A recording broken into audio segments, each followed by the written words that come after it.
काल भी स्वामी है। जैसे एक जेल का सुप्रिटेंडेंट, वो जेल का स्वामी है, सुप्रिटेंडेंट साहब भी है, ऐसे ही ये काल साहब है, 21 ब्रह्मांड का स्वामी है, या एक जेल है, यो जेल का सुप्रिटेंडेंट साहब है, ये समझ लो। तो ऐसी ऐसी इसने 21 जेल बना रखी है, एक ब्रह्मांड भी ये जेल है। तो ऐसे ये 21 ब्रह्मांड का साहब है, ये ब्रह्म है, लेकिन ये कंप्लीट ब्रह्म नहीं है, ये पूर्ण ब्रह्म नहीं है, इसलिए ब्रह्म शब्द बोला गया। तो यहां प्रत्येक इसके अंग को हमने समझने के लिए ऐसे करना पड़ेगा। तो इस ब्रह्म ने श्रीमद् भगवत गीता का ज्ञान श्री कृष्ण जी में प्रवेश करके, जैसे को प्रेत बोलती है किसी के अंदर, ऐसे बोला। ऐसे ही इस काल ने एक ब्रह्मा कुमारी पंथ चलाया अभी 100 वर्ष पहले लगभग, और उसमें एक प्रेत आता है, वो कहता अहम ब्रह्मास्मि, मैं ब्रह्मा हूं। कभी कहता है अहम शिवोहम, मैं शिव हूं। ये एक प्रेत का चलाया हुआ है, और वो प्रेत कभी ब्रह्मा की पदवी पर था।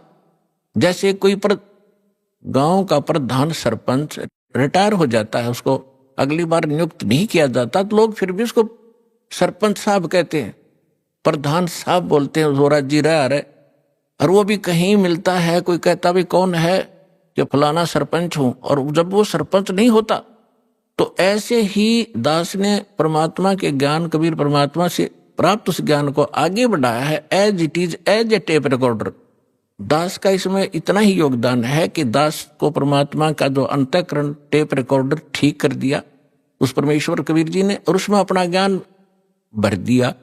दास बोल के सुना रहा है रिकॉर्ड करके, इतना सा योगदान है। तो ऐसे दास बहुत बार बताता है आपको कि ये ब्रह्मा विष्णु महेश जो वर्तमान में या 3 लोक के एक एक विभाग के मिनिस्टर हैं, साहब हैं, इतने राम हैं, इतने भगवान हैं, ये इनकी भी मृत्यु होगी, और ये मृत्यु को प्राप्त होकर आम जीव की तरह 84 लाख योनियों में, प्रेत योनियों में भटक रहे होंगे, और अन्य पुण्य आत्माओं को फिर से काल अपनी दुर्गा पत्नी से जन्म दे करके उस पदवी पर बैठा देता है।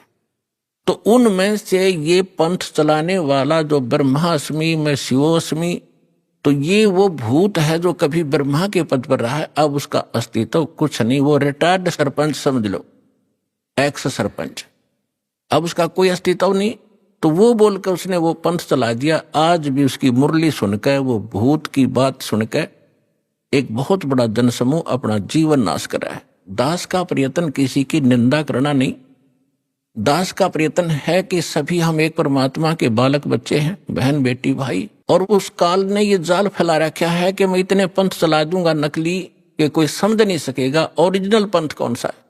तो दास ऐसा प्रयत्न कर रहा है कि जैसे पहले के, अभी बहुत बार होती रहती है घटनाएं कि कोई 500,000 के नोट नकली छाप देता है, और सरकार को जो पता चलता है तो दोनों ओरिजिनल और डुप्लीकेट दोनों के दोनों मीडिया के माध्यम से, समाचार पत्रों के माध्यम से उनकी पहचान कराई जाती है कि ये इस टाइप का डुप्लीकेट है, ये ओरिजिनल है। तो सरकार निंदा नहीं कर रही होती, एक महापरोपकार करती है। तो दास का यही प्रयत्न समझ लेना कि हमारे जो यथार्थ सदग्रंथ हैं वो तो हमारे ओरिजिनल नोट हैं, ओरिजिनल सदग्रंथ हैं, और उसके अतिरिक्त कोई अनुभव बता रहा है, कोई मार्ग चला रहा है, वो डुप्लीकेट है, वो हानि हो रही उनके जीवन की। तो दास ने कोई शौक नहीं है किसी की, इसको आप आलोचना का नाम देते हो तो आपकी बुद्धि अच्छी नहीं है, आपको अध्यात्म ज्ञान नहीं है। तो इसी प्रकार ये काल ने स्वयं, इसमें श्री कृष्ण जी के अंदर स्वयं काल प्रवेश कर गया। श्री कृष्ण भी ये 3 लोक के प्रभु हैं, एक विभाग के। इसके अंदर आम प्रेत नहीं प्रवेश कर सकता, इनके अंदर, इनमें इतनी पावर होती है। तो उनके अंदर काल स्वयं आया और उसने गीता का ज्ञान दिया। तो यहां ब्रह्म बोल रहा है इस गीता को। अब हम परम अक्षर ब्रह्म कहेंगे, उसको पूर्ण ब्रह्म कहेंगे, जो इससे अन्य परम शक्ति है, और उसको हमने पाना है। अब क्या कहा है कि वो सच्चिदानंद घन ब्रह्म ने अपने मुख कमल से, गीता ज्ञानदाता स्वयं कह रहा है, उस धार्मिक अनुष्ठानों की जानकारी विस्तार के साथ कहिए। और उसको तत्व ज्ञान कहते हैं। और उस ज्ञान को प्राप्त करके प्राणी सभी कर्मों से मुक्त हो जाता है, वो छुटकारा पा लेता, उसका पुनर्जन्म नहीं होता। चौथे अध्याय के 34वें श्लोक में कहा कि अर्जुन, उस तत्व ज्ञान को जो परमात्मा स्वयं आकर अपने मुख कमल से वो वाणी बोलता है, वो तत्व ज्ञान है। उस तत्व ज्ञान को, उसको सूक्ष्म वेद भी कहा है।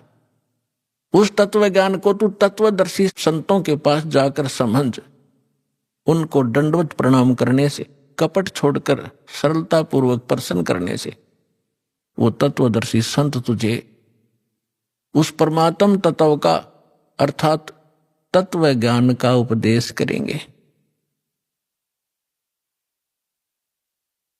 अब 15वें अध्याय के प्रथम मंत्र में उस तत्वदर्शी संत की पहचान भी बता दी है कि जो संत उल्टे लटके हुए संसार रूपी वृक्ष के, ये संसार रूपी वृक्ष है अर्जुन, ऊपर को जड़ वो तो पूर्ण परमात्मा है, पूर्ण ब्रह्म है, जिस तो सबका धारण पोषण करता है।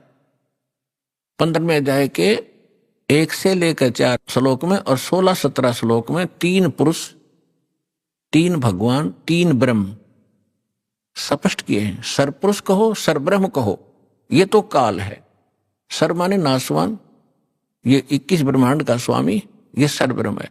और दूसरा अक्षर ब्रह्म, अक्षर पुरुष कहो, चाहे प्रभु कहो, स्वामी कहो, राम कहो, ब्रह्म कहो, ये 7 संख्य ब्रह्मांड का स्वामी है। इसकी आयु बहुत लंबी है, लेकिन इसकी भी मृत्यु है, इसलिए इसको भी अक्षर पुरुष कहा है। ये चिरस्थायी है।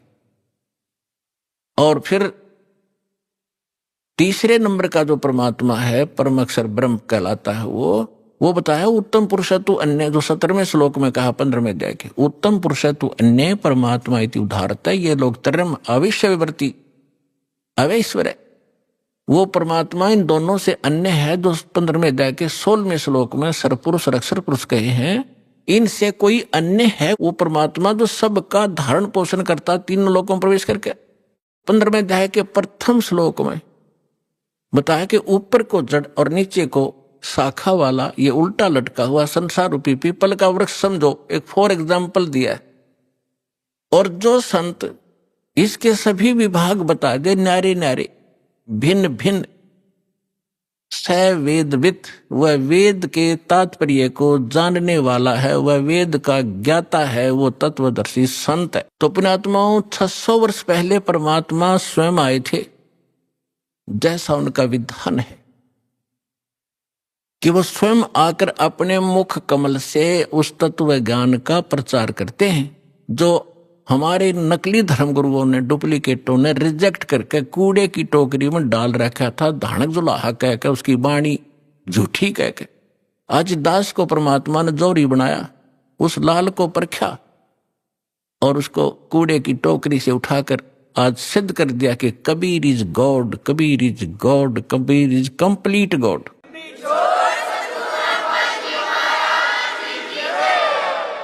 और जिसको पाकर उसके बच्चे आज धनी हो रहे हैं, पूर्ण अध्यात्म धन से वो परिपूर्ण होते जा रहे हैं, जो उनका सुख का मूल है। और शास्त्र विरुद्ध साधना दुख की मूल होती है, जो आज तक हम सभी करते रहे। अब जो प्रसंग चल रहा है उसी पर आते हैं कि परमात्मा ने 600 वर्ष पहले आकर कहा था, अक्षर पुरुष एक पेड़ है, निरंजन वाकी डारे, तीनों देवा शाखा है, भाई पात रूप संसारे। अक्षर पुरुष एक पेड़ है, सरपुरुष वाकी डार, और तीनों देवा उसके आगे शाखा है, ये पात रूप संसार। तो परमात्मा ने मूल को छोड़ दिया, जो जमीन से बाहर दिखाई देता वो सारे पार्ट बता दिए। तना, उसको अक्षर पुरुष समझो, उससे तने से मोटी डाहर निकले उसको सरपुरुष, और सरपुरुष के आगे फिर वो 3 शाखाएं हों, रजगुण ब्रह्मा, सतगुण विष्णु, तमगुण शिव जी, ये शाखा समझो। इतना बता दिया। और पात रूप संसार। फिर इस दास को भेजा ये बताने के लिए कि मूल कौन है, ये जड़ वही है सब जो सबका धारण पोषण करता है, सबका उत्पन्न करने वाला है, सबका संरक्षक है, जो सर्व सुखदाई है, जो परम अक्षर ब्रह्म, जो अविनाशी परमात्मा है, वो वही है। अब दास ने बताया कि इसमें परमात्मा को पहचानने में दोनों पहलू काम करेंगे। एक तो हमारी थ्योरी, हमारा जो सिलेबस पाठ्यक्रम, और साथ में प्रैक्टिकल। पाठ्यक्रम बता रहा है और फिर वो प्रैक्टिकल, जिन्होंने प्रैक्टिकल किया, उन महापुरुषों ने जिनको भगवान मिले, सचखंड लेकर गए, सतलोक ले गए, फिर वापस छोड़ा, उनमें से 6-7 शुभ नाम दास के याद हैं। आदरणीय धर्मदास साहिब जी, गांव बांधवगढ़, मध्य प्रदेश, और आदरणीय मलुकदास साहिब जी, आदरणीय नानक साहिब जी, जो सिख धर्म के प्रवर्तक माने जाते, आदरणीय दादू साहिब जी, आदरणीय गरीबदास साहिब जी, गांव छुरानी, जिला जज्जर, हरियाणा वाले, आदरणीय गीसा दास साहिब जी, गांव खेखड़ा, उत्तर प्रदेश वाले, आदरणीय स्वामी रामानंद जी, काशी वाले। तो इन महापुरुषों में से आदरणीय गरीबदास साहिब जी के विषय में दास बताना चाहेगा। उन्होंने कहा कि हम सुल्तानी नानक तारे दादू को उपदेश दिया, जात जुलाहा भेद न पाया, वो काशी माहे कबीर हुआ। अनंत कोट ब्रह्मांड का एक रति नहीं भारे, सतगुरु पुरुष कबीर हैं ये कुल के सिरजनहारे। तो वो जड़ है उस संसार रूपी वृक्ष के, वो कबीर है। कबीर परमात्मा कौन? उसको परम अक्षर ब्रह्म कहो, उसको सत्य पुरुष कहो, अमर पुरुष कहो, उसे परम पुरुष कहो, उसे परम अक्षर ब्रह्म कहो, उसे परम अक्षर पुरुष कहो। ये उनके उपमात्मक नाम है। वास्तविक नाम उस परमात्मा का कबीर देव है। उसको अल्लाहु अकबर कहो, कबीर देव, कबीर साहब, अल्लाहु अकबर, कबीर भगवान, अल्लाह माने भगवान, अकबर अकबरी, अकबीर कबीर, ये कबीर को ही अपभ्रंश करके अकबर बोलते हैं। जैसे हम कबीरू बोल देते हैं, कबीरा बोला करते थे। जैसे गरीबदास जी को गांव वाले गरीबू कहा करते थे। तो ऐसे हम अपभ्रंश करके अपने नाम रख लेते हैं। उनका वास्तविक नाम है कबीर देव, अल्लाहु अकबर, अल्लाह कबीर, गॉड कबीर। अब जो प्रसंग चल रहा था उसी पर आते हैं कि वो परमात्मा स्वयं यहां आते हैं। अब इसमें दोनों पहलू साथ चलेंगे कि जिनको भगवान मिले उन्होंने प्रैक्टिकल किया, और जो हमारे सदग्रंथ आज तक हमें ज्ञान दे रहे थे, हमारे धर्मगुरु समझ नहीं सके, वो हमारा दुर्भाग्य और उनका भी दुर्भाग्य कहेंगे, क्योंकि वो उनकी बुद्धि काल के वश थी। अब हम सतगुरु शरण में आ गए तो हमारे ऊपर काल की जकड़ नहीं रही। इसलिए आप इस ज्ञान को समझ रहे हो। जिस दिन आपका नाम खंड हो जाएगा, यहां से कनेक्शन कट गया, परमात्मा का पंजा आपसे उठ जाएगा, आपको यही शब्द कड़वे लगने लग जाएंगे। और ये हमारे यहां भक्त भी आपको बुरे बुरे दिखाई देंगे, क्योंकि काल प्रवेश कर जाएगा, आपकी बुद्धि को भ्रष्ट कर देता है। आज तक ब्रह्मा विष्णु महेश की गांठ बांध रखी, इसने चक्कर बांध रखा, समझने नहीं दिया। आपकी क्या औकात? आप इस मालिक की शरण से दूर होकर आप सुखी हो जाओगे। जून का महीना हो और एसी रूम से बाहर निकल कर कोई सुखी हो सकता है? चाहे शराब पी कर चाहे निकले जा बाहर, गली में पड़ा रहो, बेशक वो कहा रहो शराब के नशे में मैं बहुत सुखी हूं, अब सुखी हूं, खाक सुखी है, रेत में पड़ा, पसीने आए पड़े, झागा रे मुख में। तो ऐसी दशा उन लोगों की जो भगवान से दूर हटकर इस काल के खेमे में खेल खेल रहे हैं। चाहे वो भक्ति कर रहे हैं, वो भक्ति भी नकली, या संसारिक सुख प्राप्त करने के लिए वो को प्रयास कर रहे हैं, क्योंकि इस काल की साधना से सुख हो ही नहीं सकता। सुख होगा तो इस परमात्मा की ही रजा से, साधना से होगा। आदरणीय गरीबदास साहिब जी ने प्रैक्टिकल बताया। अजब नगर में ले गए हमको सतगुरु आने, अजब नगर में ले गए हमको परमेश्वर आने। आन माने आके, अजब नगर में ऐसे अजब कमाल के लोक में लेकर गए भगवान मुझे खुद आकर के, और जल के बिंब अगाध गति हम सूते चादर ताड़े। है अजब नगर में ले गए हमको सतगुरु आण, यानी वो सतगुरु भी हैं, वो भगवान भी हैं। जो सतगुरु होता है, सच्चा ज्ञान जो देता है, भगवान ही देता है, भगवान ही सच्चा ज्ञान दे सकता है। तो उनको सीधे भगवान मिले थे, सतगुरु कहो चाहे परमेश्वर कहो। अजब नगर में ले गए हमको परमेश्वर आने, आन माने आके, ये हमारी देसी भाषा हरियाणा की लैंग्वेज में देखा ग्रंथ है। और जल के बिंब अगाध गति वहां सूते चादर तान, चादर तान के सोना, यानी कति निश्चिंत हो जाना, बेफिक्र होकर सोना। एक मुहारा है यहाँ देसी कि अच्छा चादर तान के सोए है, सारे काम कर लिए। तो इस तरह कहते हम तो निश्चिंत हो गए कि साधना हमारी सत्य भगवान मिल गए, आंखों सतलोक देख लिया, सत्य साधना करते रहेंगे, गलती हम करें नहीं, हम निश्चिंत हो गए। हमारे अंदर कोई अब शंका नहीं रही कौन भगवान है और क्या उसको प्राप्त करने का मेथड है, वो सब कंप्लीट प्राप्त हो गया, आंखों देखा। तो दास आपको इतना ही दृढ़ करना चाहता है, देखो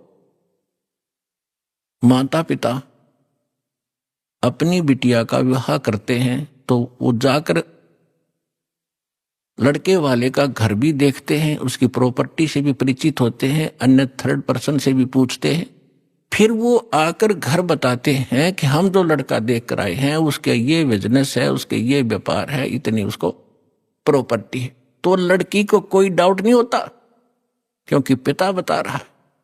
थर्ड पर्सन कहे तो शायद शंका हो जा। तो इसी प्रकार उस परम पिता ने आके आपको ज्ञान दिया है कि जहां तुम जाओगे वहां क्या क्या सुख सुविधाएं हैं, तो आपको डाउट नहीं रहना चाहिए। और फिर साथ के साथ अपने गवाह भी तैयार कर रखे।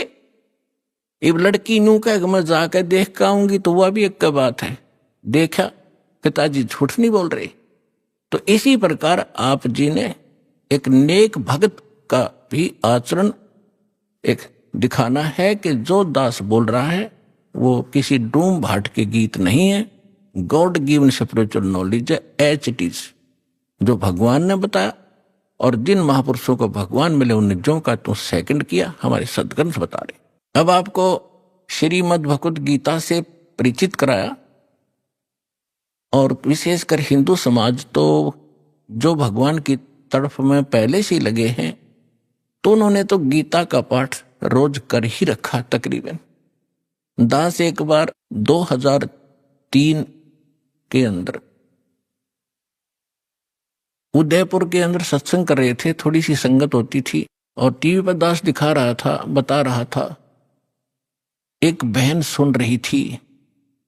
उसमें प्रोजेक्ट सिस्टम नहीं था, केवल टीवी ही पर हम दिखा रहे थे। टीवी पर थोड़ी बहुत दूर दिखा करते, थोड़े आदमी बैठा करते। उसके तुरंत बाद हमने प्रोजेक्ट ले लिया था भक्तों ने। तो सत्संग कर रहा था, उसमें बताया सारा कुछ, गीता को दिखाया। फिर मैं नीचे आकर एक चारपाई डली थी, उस पर बैठ गया। 10-20 भक्त, कुछ शंका समाधान वाले, कुछ दीक्षा के छुप आकर बैठ के। तो एक बहन कहने लगी, जी मैं तो व्रत करती हूं, शुक्रवार का मैं छोड़ूंगी नहीं। मैंने कहा बहन आप गीता को मानते हो? कहा गीता डेली पढ़ती हूं।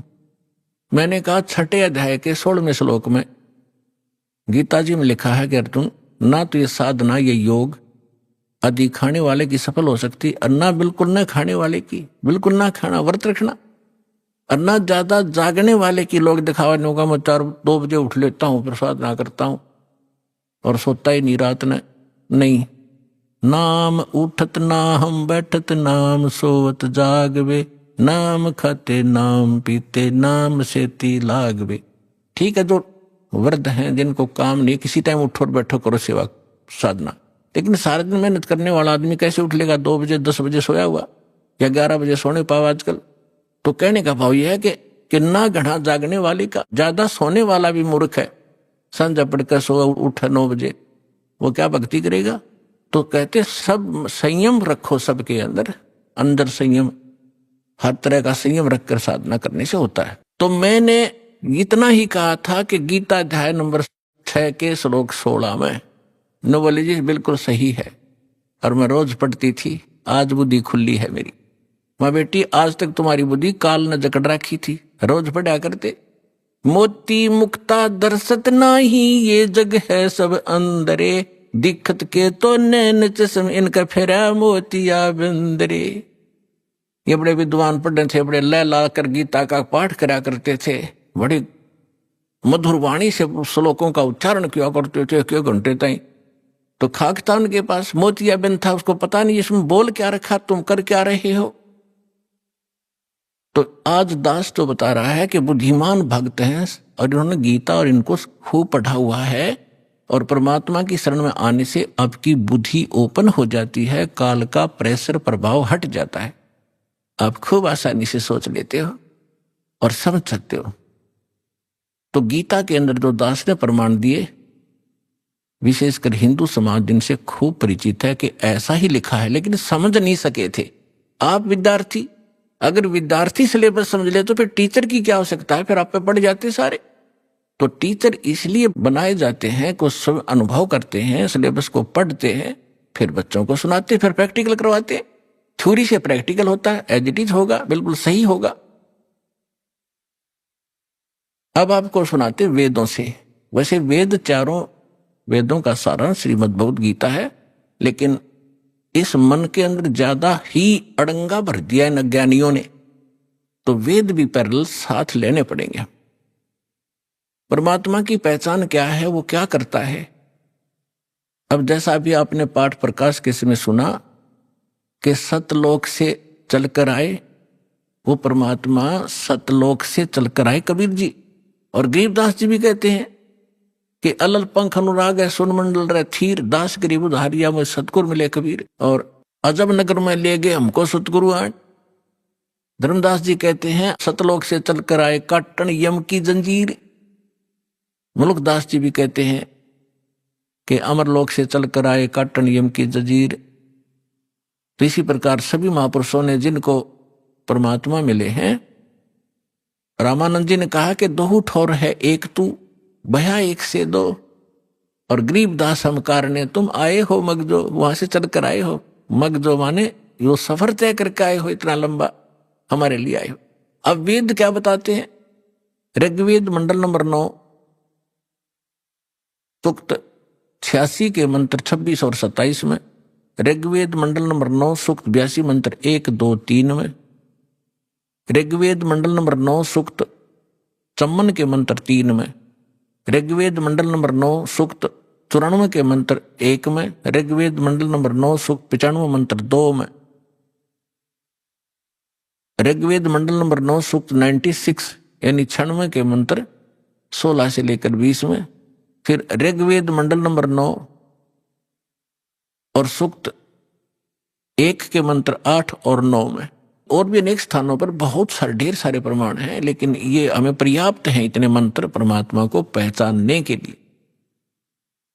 इनमें यही प्रमाण दिया है कि वो परमात्मा मनुष्य दृश्य है, और ऊपर धूलोक के तीसरे पृष्ठ पर, यानी ऊपर 4 लोक हैं, एक सत्यलोक, फिर अलखलोक, उससे ऊपर अगमलोक, फिर अकह, उसको अनामी लोक भी कहते।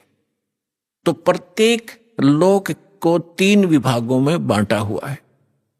जैसे अपनी दिल्ली राजधानी है, एक तो बाह्य क्षेत्र है जो ग्रामीण क्षेत्र होता है, और एक बाजार क्षेत्र है, बाजार में जहां दुकान दुकानें हैं, बाजार है, और तीसरा वो स्थान है जहां हमारी पार्लियामेंट हाउस है। तो ऐसे बताया है कि वो धूलोक, धू माने उस तेजो में पृथ्वी, सतलोक में वो परमात्मा राजा के समान सिंहासन पर विराजमान है, सिर पे मुकुट है, देखने में वो राजा जैसा लगता है और वहां रहता है। ऐसा ही परमेश्वर ने खुद बताया है, ऐसा ही महापुरुषों ने जिनको भगवान मिले उन्होंने बताया है कि उस परमात्मा के एक रूम में बाल कहो, बाल का छिद्र कहो जो रोमकूप कहलाता है, करोड़ सूर्य मिला दे, करोड़ चंद्रमा, इतनी रोशनी उस मालिक की, वो भी फीकी पड़ जाए।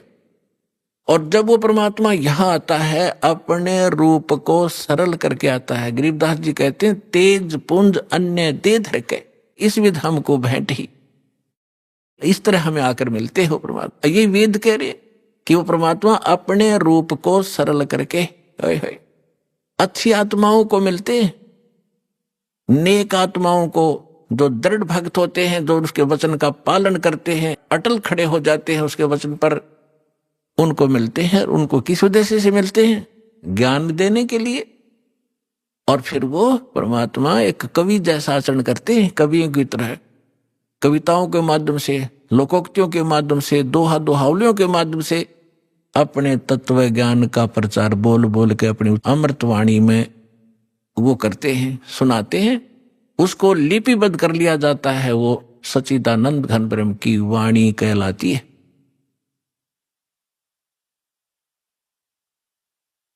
अब ये तो वेदों ने बताया, उसमें स्पष्ट बताया कि वो परमात्मा कबीर देव है, उसका नाम कबीर साहब है। कबीर देव मन परमेश्वर, भगवान, अल्लाह, खुदा, गॉड साहब।